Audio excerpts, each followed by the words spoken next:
আৰু মই পৰিচয় আমি ধৰিছোঁ মোৰ নাম শ্ৰী নিশামণি হালৈ দেউতাৰ নাম শ্ৰী পুৰণ চন্দ্ৰ হালৈ মাৰ নাম শ্ৰী হীৰক হালৈ ঠাকুৰ গুৱাহাটী নুনমাটি বিষ্ণুনগৰ থান নুনমাটি ডাকঘৰ নুনমাটি জিলা কামৰূপ অসম ডাক সূচাংক হৈছে 78102 আৰু লগতে মই এইবাৰ BA ছেকেণ্ড ছেমিষ্টাৰত পঢ়ি আছোঁ BA ছেকেণ্ড ছেমিষ্টাৰৰ ছাত্ৰী আৰু শেষত মোৰ গুৰুজনৰ নাম হৈছে মোৰ নিজৰ মাজু খুৰা মেইন নাগৰিক পঢ়ি আছে শ্ৰী দীপক হালৈ মোৰ গুৰুদেৱ আৰু লগতে দ্বিতীয়জন গুৰু হৈছে অসমৰ জনপ্ৰিয় পাঠক শ্ৰীযুত সুভাষ নাথ শেষত মই ৰাইজক ধন্যবাদ জনাই ৰাইজৰ সুস্বাস্থ্য দীৰ্ঘায়ু কামনা কৰি মই মোৰ বক্তব্য মই ইমানতে সামৰি মাৰিছোঁ ধন্যবাদ শুভৰাত্ৰি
সুন্দৰী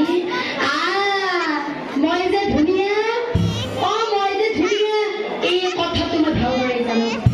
নহ'লে তুমি মোক সেই তাৰ পৰা পাৰা পুৰুষ ভৰা ঘূৰি কৰি চাই থাকানি পিছে কৃষ্ণ এটা কথা হ'ল নহয় তাৰমানে মই সঁচাকৈ ধুনীয়া হয় পিছে হে সুন্দৰী তুমি যে মোৰ প্ৰশ্নটোৰ একো উত্তৰ নিদিলা কৃষ্ণ কৃষ্ণ কৃষ্ণ কৃষ্ণ মোৰ তোমাৰ লগত যোৱা কোনো আপত্তি নাই এই কিন্তু কথাটো হ'ল তুমি আৰু মই যদি ইয়াত অকলে কথা পাতি থাকো আনবিলাক গোপী দেখিলে জ্বলি পুৰি নমৰিব মৰিব এতিয়া তুমি আৰু মই যদি সৌ নিজানতে অকলে কথা পাতি থাকো কোনে দেখোন গমকেই নাপাওঁ একেবাৰে সুন্দৰ প্ৰস্তাৱ সুন্দৰ কথা পিছে কৃষ্ণ তুমি আৰু মই একেলগে ফুৰিবলৈ যাম আনবিলাক গোপে দেখি আমাক হিংসা কৰিব বা মোৰ কিমান ভাল লাগিব পিছে কৃষ্ণ মই কৈছো নহয় তোমাৰ লগত যোৱাত মোৰ অকণো আপত্তি নাই কিন্তু সৰু কথাত আপত্তি আছে এই কি কথা মানে তুমি যে ইমান লাহে খোজকাঢ়ি থাকা মইচোন তোমাক কৃষ্ণ তোমাৰ পিছে পিছে দৌৰিবলৈ মোৰ কিয় ভাগৰ চাগৰ নালাগে তোমাৰ পিছে ভাগৰ লাগে তেনেহ'লে এটা কাম কৰা তোমাৰ ভাগৰ লাগে তেনেহ'লে এটা কাম কৰা কৃষ্ণই বুলি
Katrin kan wirklich gut bei sich.